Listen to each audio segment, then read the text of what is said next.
ମୁଁ କହିବା ଅର୍ଥ ମୁଁ କାଲି ଯାଇଥିଲି ଆମର ଧାନହରା ପଞ୍ଚାୟତ।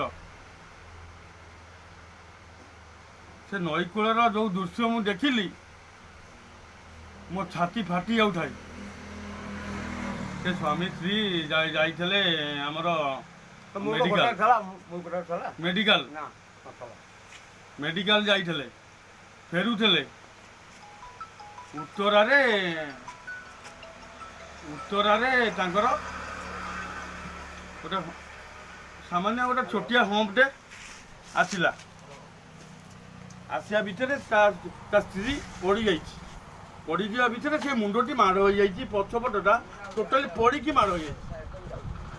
ମାଡ଼ ହୋଇଯାଇଛି ଟୋଟାଲି ସେଇଠି ଡେଥ୍। ଯଦି ସେ ହେଲମେଟ୍ ପିନ୍ଧିକି ବହିଥାନ୍ତା ସେ ମରିଥାନ୍ତା କି? ଆପଣ କୁହନ୍ତୁ, ଯଦି ସେ ପଛପଟେ ବହିଥାନ୍ତା, ହେଲମେଟ୍ ମଡ଼ିକି ବହିଥାନ୍ତା, ସିଏ ମରିଥାନ୍ତା କି? ଆପଣ କୁହନ୍ତୁ। କାଲି ତାଙ୍କର ଥିଲା 10, ମୁଁ ଯାଇଥିଲି। ଆଉ ସେ ନଈ କୂଳର ଦୃଶ୍ୟ ମୁଁ କେବେ ମୋ ଜୀବନରେ ଦେଖିନଥିଲି। ବୟସ ହେଇନଥିଲା, ସେ ସ୍ତ୍ରୀ ଲୋକର ବୟସ ହେଇନଥିଲା ମରିବାକୁ। ଭାଉଜ କିଏ ନାନୀ କିଏ ଅପା କହି କାନ୍ଦୁଥାଏ, ଲଢ଼ି ପକାଉଥାନ୍ତି। କାଲି ମୋତେ ପଚାରିଲେ, ଭାଇ ତୁମକୁ କେତେ ଟଙ୍କା ଦିଆହେବ? ମୁଁ କହିଲି ତୁମେ ଯାହା ତୁମ ଇଚ୍ଛାରେ ଦିଅ, ମୁଁ ତୁମ ସୋ ଇଚ୍ଛାରେ ପଇସା ଦିଅ, ମୁଁ ନେଇକି ଯିବି। ମୋତେ 1500 ଟଙ୍କା ଦେଇଥିଲେ। ତଥାପି ମୋ ମନ ଦୁଃଖ, ତା ଝୁଅ ହାତରେ 200 ଟଙ୍କା ଦେଇକି ଆଇଲି। ଯଦି ସେ ହେଲମେଟ୍ଟା ପିନ୍ଧିଥାନ୍ତା ସେ ମରିଥାନ୍ତା କି? ତମେ କୁହ, ମରିଥାନ୍ତା କି?